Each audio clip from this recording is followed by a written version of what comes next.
നച്ചു രാവിലെ ടെറസിൽ ഡ്രസ്സ് ഉണക്കാൻ ഇടുകയായിരുന്നു. സ്ത്രീയുടെ ചിരിച്ചുള്ള സംസാരം കേട്ടതും നച്ചു താഴേക്കൊന്ന് എത്തി നോക്കി. അവൾ നടുമുറ്റത്തിരുന്ന് ആരെയോ ഫോണിലൂടെ കൊഞ്ചിക്കുഴഞ്ഞ് സംസാരിക്കുകയാണ്. മുകളിൽ ആരോ വെള്ളം കുടിച്ചു വെച്ച സ്റ്റീൽ ഗ്ലാസ് അവളുടെ കൈ തട്ടി താഴേക്ക് വീണു. അവൾ പെട്ടെന്നോടി റൂമിലേക്ക് കയറി ബുക്കും പിടിച്ചിരുന്നു. ശ്രീ ഫോണും കട്ട് ചെയ്ത് അവളുടെ റൂമിലേക്ക് ഓടിച്ചെന്നു. എന്താ, നീ എന്നെ തലക്കെറിഞ്ഞ് കൊല്ലോ? ഞാൻ അറിഞ്ഞോ താൻ അവിടെ കിടന്ന് പഞ്ചാര അടിക്കുകയാണെന്ന്? അവൾ മുഖം വീർപ്പിച്ച് പറഞ്ഞുകൊണ്ട് ബുക്കിലേക്ക് നോക്കി. ഏട്ടൻ്റെ കുട്ടിക്കെന്താ അസൂയ ആയോ? അവൻ ഉറക്കെ ചിരിച്ചുകൊണ്ട് പറഞ്ഞു. ഞാൻ എന്തിനാ ആ മദാമ്മമാരെ കണ്ട് അസൂയപ്പെടുന്നത്? അവൾ പുച്ഛം നിറച്ചുകൊണ്ട് പറഞ്ഞു. ശ്രീ അവളെ താങ്ങി എഴുന്നേൽപ്പിച്ച് കണ്ണാടിയുടെ മുന്നിലേക്ക് നിർത്തി. നോക്ക് നിൻ്റെ മുഖം കണ്ടാൽ ഇപ്പോൾ ആരും പറയും. പോ എൻ്റെ റൂമിൽ നിന്ന് പുറത്തേക്ക് പോ. അവൾ അവനെ തള്ളി പുറത്തേക്കാക്കി വാതിലടക്കാൻ നോക്കി. ഞാൻ പോവുക തന്നെയാ നിൻ്റെ ജീവിതത്തിൽ നിന്നൊക്കെ. അവൻ വാതിലടക്കാൻ സമ്മതിക്കാതെ പുറത്തുനിന്ന് തള്ളിക്കൊണ്ട് വിളിച്ചു പറയുന്നുണ്ട്. എൻ്റെ ജീവിതത്തിൽ നിന്ന് പോയിന്ന് കരുതി ഞാൻ മരിച്ചു പോകുന്നുമില്ല. അവളും വിട്ടുകൊടുക്കുന്നില്ല. ശ്രീയുടെ ബലം കൊണ്ട് തന്നെ ഡോർ വീണ്ടും തുറന്നു. നോക്ക് നച്ചു, ഇവളെ നോക്ക്, സുന്ദരിയല്ലേ? ഒരു സുന്ദരി തന്നെ പോലെ മരമണ്ടിയാണ്, വെള്ളക്കൂറ. അവൾ ചുണ്ടും കോട്ടിക്കൊണ്ട് പറഞ്ഞ് അവനെ പുറത്താക്കി വാതിലടച്ചു. അതിലേക്ക് ചാരി നിന്നു. അവളുടെ കണ്ണുകൾ നിറഞ്ഞൊഴുകുന്നുണ്ടായിരുന്നു. ശ്രീ അവൻ ഇൻസ്റ്റയിൽ പരിചയപ്പെട്ട ഗേൾ ഫ്രണ്ടിൻ അഞ്ജലിയുമായി ഹോട്ടലിൽ സംസാരിക്കുകയാണ്. ശ്രീദേവ് എന്നാണല്ലേ പേര്? അതെ. DP-യിൽ കണ്ടില്ലായിരുന്നോ? കണ്ടിരുന്നു. പക്ഷെ അതിൽ കൂടുതൽ ഫിൽറ്റർ ചെയ്തിരുന്നു അല്ലേ? ഒരു ലോകസുന്ദരി വന്നിരിക്കുന്നു. കണ്ണാടിയിലൊന്ന് നോക്കിയാൽ അറിയാം. സ്വന്തം ഇൻസ്റ്റാ പേജിലെ ഫോട്ടോയും യഥാർത്ഥ മോന്തയും തമ്മിലുള്ള വ്യത്യാസം. ശ്രീ ആത്മഗതിച്ചു. ടേബിൾ നിറച്ച് ഫുഡ് ഓർഡർ ചെയ്തിട്ടുണ്ട് അഞ്ജലി. ഇത് ഒരാഴ്ച ഒന്നും കഴിച്ചിട്ടില്ലേ ആവോ? അങ്ങനത്തെ തീറ്റയാണല്ലോ ദൈവമേ. ശ്രീ മേലോട്ട് നോക്കി പിറുപിറുത്തു. അരമണിക്കൂർ കൊണ്ട് ടേബിൾ കാലിയാക്കി അവൾ. ബില്ല് കണ്ടതും ശ്രീയുടെ 2 കണ്ണുകളും തള്ളി വന്നു. ഈ സമയം തറവാട്ടിൽ നച്ചു ഫ്രണ്ടിൻ്റെ ബർത്ത്ഡേ പാർട്ടിക്ക് പോകാൻ വൈറ്റ് അനാർക്കലിയും ധരിച്ച് ശ്രീയെ വെയിറ്റ് ചെയ്തിരിക്കുകയാണ്. സമയം 4 അവനെ കാണുന്നുമില്ല. മാമ, ശ്രീയേട്ടനെ വിളിച്ചിട്ട് കിട്ടുന്നില്ലല്ലോ. നച്ചു സങ്കടത്തോടെ ഫോണും പിടിച്ച് ഇരിക്കുകയാണ്. എൻ്റെ മോളെ, നീ ആ അപ്പുവിനെ വിളിച്ചു നോക്ക്. അവൻ്റെ എല്ലാ കള്ളത്തരത്തിനും കൂട്ട് അവനാണല്ലോ. നിങ്ങൾ എൻ്റെ മോനെ അങ്ങനെ ആക്ഷേപിക്കൊന്നും വേണ്ട. എൻ്റെ കുഞ്ഞ് രാവും പകലും ജോലി ചെയ്യുക, അല്ലാതെ നിങ്ങളെപ്പോലെ കേസില്ല. അങ്ങോട്ട് വന്ന സീത പറഞ്ഞു നിർത്തി. സുദേവ് സീതയെ ഒന്ന് നോക്കി. അപ്പോട്ടാ, ശ്രീയേട്ടൻ എവിടെ? അത് നച്ചുട്ടി, അവൻ കസ്റ്റമറുമായി സംസാരിക്കുകയാണ്. പാർട്ടി ഓർഡർ വന്നതാണെന്ന് തോന്നുന്നു. അവൻ ഒരുവിധം പറഞ്ഞൊപ്പിച്ചു. എൻ്റെ ഈശ്വര, നുണ പറഞ്ഞ് എൻ്റെ മുഖം ആകെ കരിവാളിച്ചല്ലോ. അവൻ സൈഡ് മിററിൽ നോക്കി മുഖം ഒന്ന് തടവി. എന്നാൽ ശരി, ഞാൻ ഇറങ്ങുവാണേ. അഞ്ജലി യാത്ര പറഞ്ഞു ഇറങ്ങി. ഞാൻ വിളിക്കാം. ശ്രീ അവളെ ഒന്നുകൂടി ഓർമ്മിപ്പിച്ചു. ഡാ ശ്രീ, നച്ചുട്ടി വിളിച്ചിരുന്നു. നീ അവളെ പാർട്ടിക്ക് കൊണ്ടുപോകാൻ ഏറ്റിരുന്നോ? അയ്യോ, ഇന്ന് 5 മണിക്കല്ലേ, ഞാൻ മറന്നു. എൻ്റെ ഫോൺ അടിച്ചതറിഞ്ഞില്ലല്ലോ. അവൻ ഫോൺ എടുത്ത് നോക്കി. 6 മണിയായോ? നച്ചു ഡ്രസ്സെല്ലാം മാറ്റി നടുമുറ്റത്ത് വിളക്ക് തുടച്ചുകൊണ്ടിരിക്കുകയാണ്. ശ്രീ അവളുടെ അടുത്തേക്ക് വന്നു. അവൻ വന്നത് അറിഞ്ഞിട്ടും അവൾ ഒരു മൈൻഡും ചെയ്തില്ല. അവൻ അവളുടെ അടുത്ത് വന്നിരുന്നു. അവളുടെ മുഖത്തേക്ക് തല താഴ്ത്തി നോക്കി. അവൾ മുഖം വെട്ടിച്ചു കളഞ്ഞു. പിണങ്ങല്ലേ നച്ചൂട്ടി, ഇന്ന് ആ കാനഡക്കാരിയുമായി മീറ്റിംഗ് ഉണ്ടായിരുന്നു. എന്നിട്ടെന്തായി? അവൾ അറിയാൻ ആകാംക്ഷയായി. എന്താവാൻ നച്ചു, എൻ്റെ 2000 ഗോപിയായി. മോളെ, അതിനൊരു കുന്തവും അറിയില്ലടി. വെറുതെ ബോറടിച്ചപ്പോൾ സംസാരിച്ചതാണെന്ന്. പിന്നെ ഞാൻ അധികം ഒന്നും പറഞ്ഞില്ല. വേഗം ബായ് പറഞ്ഞു പോന്നു. നച്ചുവിൻ്റെ മൂടൊന്ന് ഓണായി.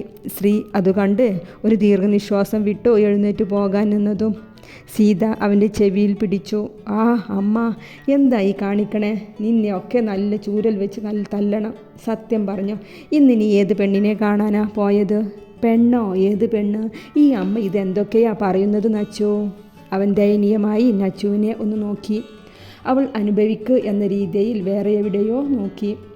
ഇന്നലെ മുതൽ നിൻ്റെ പിന്നാലെ നടന്നു പറയുന്നില്ലേ എൻ്റെ മോള്? അതിൻ്റെ ബെസ്റ്റ് ഫ്രണ്ടിൻ്റെ ബർത്ത്ഡേ പാർട്ടി ആയിരുന്നു. ഇനി എൻ്റെ തലയിൽ കയറിക്കോ. അവൾ ഡ്രൈവിംഗ് പഠിച്ചതല്ലേ, അവൾക്ക് തന്നെ പോയാലെന്താ? എല്ലാറ്റിനും ഞാൻ തന്നെ വേണം. അവൻ ദേഷ്യം കൊണ്ട് വിറയ്ക്കുന്നുണ്ടായിരുന്നു. മുത്തശ്ശൻ അറിയാതെ അല്ലേ നീ അവളെ ഡ്രൈവിംഗ് പഠിപ്പിച്ചത്? ഒരു ദിവസം അവൾ കാർ ഓടിച്ചതിന് മുത്തശ്ശൻ ഇവിടെ ഉണ്ടാക്കിയ പുകിൽ നീ അറിഞ്ഞതല്ലേ? വേണ്ട അപ്പച്ചി, ഇനി എൻ്റെ ഒരാവശ്യം പറഞ്ഞിട്ടും ഞാൻ ആരെയും ശല്യം ചെയ്യില്ല. അവൾ 2 കൈകൊണ്ട് മുഖം തുടച്ച് മുറിയിലേക്ക് നടന്നു. അപ്പച്ചി ദയനീയമായി ശ്രീയെ നോക്കി. അമ്മ എന്നെ വേദനിപ്പിച്ചോണ്ടല്ലേ ഞാൻ അങ്ങനെയൊക്കെ വിളിച്ചു പറഞ്ഞ്. അവൾക്ക് സങ്കടമായിട്ടുണ്ടാകും. ശ്രീ അവൻ പോയ വഴിയേ പോയി. നച്ചു ബാൽക്കണിയിൽ പുറത്തേക്ക് നോക്കി ഊഞ്ഞാലിൽ ഇരിക്കുകയാണ്. കണ്ണു നിറഞ്ഞുകൊണ്ടിരിക്കുന്നുണ്ട്. ധാവണിയുടെ അറ്റം കൊണ്ട് തുടക്കുന്നുമുണ്ട്. ശ്രീ അവളുടെ അടുത്ത് വന്നിരുന്നു. നച്ചു അവനെ ഒന്ന് നോക്കി. ഹോ മൈ ഡിയർ സ്റ്റാർ, ഇതെന്ത് കണ്ണുനീരാ? പൈപ്പ് പോലെ വരുന്നുണ്ടല്ലോ. അവൻ അവളുടെ കണ്ണുനീർ തുറച്ചുകൊണ്ട് പറഞ്ഞു. എൻ്റെ നച്ചുട്ടിക്കറിയില്ല, ഏട്ടന് ദേഷ്യം വരുമ്പോൾ എന്താ പറയാന്ന് ഏട്ടൻ ഒരു ചിന്തയും ഉണ്ടാവില്ല. സോറി, ഇനി എൻ്റെ നക്ഷത്രക്കുട്ടി പറയുന്നത് ആദ്യം ഏട്ടൻ ചെയ്യും, ഷുവർ. അവൻ സ്വന്തം തലയിൽ കൈവച്ച് പറഞ്ഞു. അവളുടെ ചുണ്ടിൽ ഒരു പുഞ്ചിരി മിന്നിമാഞ്ഞു. ബുധനാഴ്ച കാനഡയിലേക്കുള്ള ഒരു ഇൻ്റർവ്യൂ ഞാൻ അപ്ലൈ ചെയ്തിട്ടുണ്ട്. രാവിലെ പോകണം. അവൾ എവിടെയോ നോക്കിക്കൊണ്ട് പറഞ്ഞു. സത്യം? എന്നാൽ ഇന്ന് എൻ്റെ നച്ചുട്ടിക്ക് എൻ്റെ വക ട്രീറ്റ് ഉണ്ട്. വേഗം ആ തണുപ്പിനുള്ള ഡ്രസ്സ് ഇട്ട് വാ. നമുക്കിന്ന് നൈറ്റ് ഡ്രൈവിന് പോകാം. നച്ചു അതിശയത്തോടെ അവൻ്റെ മുഖത്തേക്ക് നോക്കി. വേഗം വാ, അമ്മയോട് ഡോർ തുറന്നു തരാൻ പറയാം. ഓക്കെ. അവൾ നിറഞ്ഞു വരുന്ന കണ്ണുകളെ വീണ്ടും തുടച്ച് തലയാട്ടി കാണിച്ചു. നച്ചു അവൻ ടൂർ പോയി കൊണ്ടുകൊടുത്ത ജീൻസ് പാൻറ്റും ടീഷർട്ടും ഓവർകോട്ടും ധരിച്ച് മുടി നിവർത്തിയിട്ട് അവൻ്റെ ബുള്ളറ്റിൻ്റെ പുറത്തേക്ക് കയറി. സ്ട്രീറ്റ് ലൈറ്റിൻ്റെ വെട്ടത്തിൽ അവർ ടൗൺ മുഴുവൻ കറങ്ങി.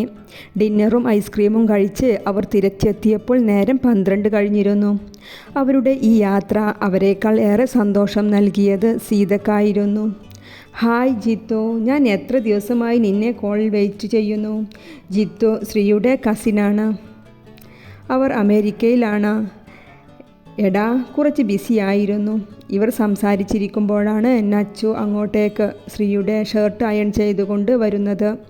നച്ചു, ഇന്ന ജിത്തുവാണ്, നിന്നെ അന്വേഷിച്ചു. ശ്രീ അവൾക്ക് നേരെ ഫോൺ നീട്ടിക്കൊണ്ട് പറഞ്ഞു. ഹായ് ജിത്തു ഏട്ടാ, എന്തൊക്കെയുണ്ട്? സുഖം നച്ചുട്ടി. മുത്തശ്ശൻക്ക് നിന്നെ നന്നായി മിസ് ചെയ്യുന്നുണ്ട് കേട്ടോ. നിനക്ക് എന്നെ മിസ് ചെയ്യുന്നില്ലേ നച്ചുട്ടി? ആ, എനിക്കും എല്ലാവർക്കും മിസ് ചെയ്യുന്നുണ്ട്. ഞാൻ മുത്തശ്ശന് കാണിച്ചിട്ട് വരാവേ. ഏയ് നച്ചു, എൻ്റെ ഫോൺ. അവളുടെ ഓട്ടം കണ്ട് ശ്രീ അവളോടായി വിളിച്ചു പറഞ്ഞു. ഇതാ ഇപ്പോൾ കൊണ്ടുവരാം ഏട്ടാ. ഓ, അവൾക്ക് എന്തേ മിസ് ചെയ്യാൻ? ശ്രീ മുഖം കൂർപ്പിച്ച് ബെഡിലേക്കിരുന്നു. ശ്രീ വൈറ്റ് ഷർട്ടും കറുത്ത പാൻറ്റും ടൈയും ധരിച്ച് നച്ചുവിൻ്റെ റൂമിലേക്ക് ഓടി വന്നു. നച്ചുട്ടി എഴുന്നേറ്റേ. എന്താ ഏട്ടാ, ഇന്ന് എൻ്റെ ഇൻ്റർവ്യൂ അല്ലേ? നിനക്ക് ഓർമ്മയില്ലേ? ആ, ഓർമ്മയുണ്ട് ഏട്ടാ. അത് 9 മണിക്കല്ലേ? ഇത് സമയം 6 ആയിട്ടേ ഉള്ളൂ. നീ എഴുന്നേറ്റേ, വേഗം കുളിച്ച് വേഗം റെഡിയായി വാ. നമുക്കൊന്നിച്ച് അമ്പലത്തിൽ പോകണം. വേഗം. ഞാനൊന്ന് എത്ര പ്രാവശ്യം പറയണം എന്നെ ഒന്ന് അമ്പലത്തിൽ കൊണ്ടുപോകാൻ? ഇപ്പോൾ എന്താ? അതോ, എൻ്റെ കുട്ടി പ്രാർത്ഥിച്ചാൽ ദൈവം പെട്ടെന്ന് കേൾക്കും. അതുകൊണ്ടല്ലേ. വേഗം വന്നേ മൈ ഡിയർ സ്റ്റാർ. അവൻ അവളുടെ കവിളിൽ വലിച്ചു വിട്ടുകൊണ്ട് പറഞ്ഞു. അവൾ അവനെ ഒന്ന് കൂർപ്പിച്ചു നോക്കി ബാത്റൂമിലേക്ക് കയറി. കറുത്ത കളറിൽ ചുവന്ന വലിയ ഗോൾഡൻ ബോർഡറുള്ള പട്ടുപാവടയും സെയിം ബ്ലൗസും ചുവന്ന ധാവണിയും ഉടുത്ത് ഇടുപ്പ് വരെ നീളമുള്ള കട്ടിയുള്ള മുടി പിൻ ചെയ്ത് നിവർത്തിയിട്ടിട്ടുണ്ട്. വലിയ കണ്ണുകൾ കൺമഷി വരച്ച് നെറ്റിയിൽ ചെറിയ പൊട്ട് ഇറങ്ങി വരുന്നവളെ ശ്രീ കണ്ണെടുക്കാതെ നോക്കി നിന്നുപോയി. അവൻ വേഗം അവളുടെ മുറിയിലേക്ക് ഓടി.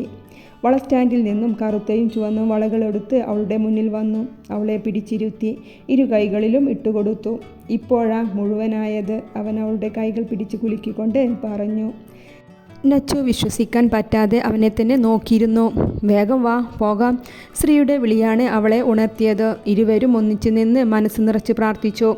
നച്ചു പ്രസാദം അവൻ്റെ നെറ്റിയിൽ തൊട്ടുകൊടുത്തു. അവളും നെറ്റിയിൽ വരച്ചു. നച്ചുട്ടി, നന്നായി പ്രാർത്ഥിക്കണം കേട്ടോ, ഞാൻ വരുവോളം.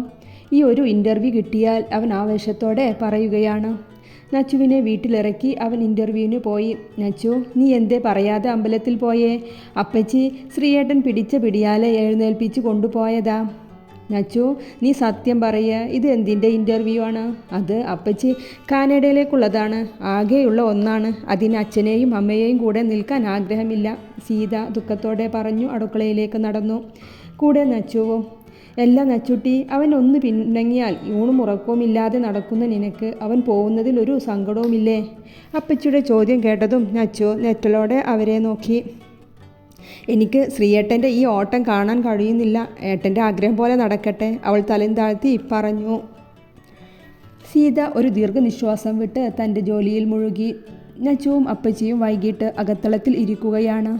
നച്ചുവിൻ്റെ മടിയിലേക്ക് എവിടെ നിന്നോ എന്തോ വന്നു വീണു. അവൾ ടൈ പൊക്കി നോക്കി, പിന്നെ ഡോറിലേക്കും.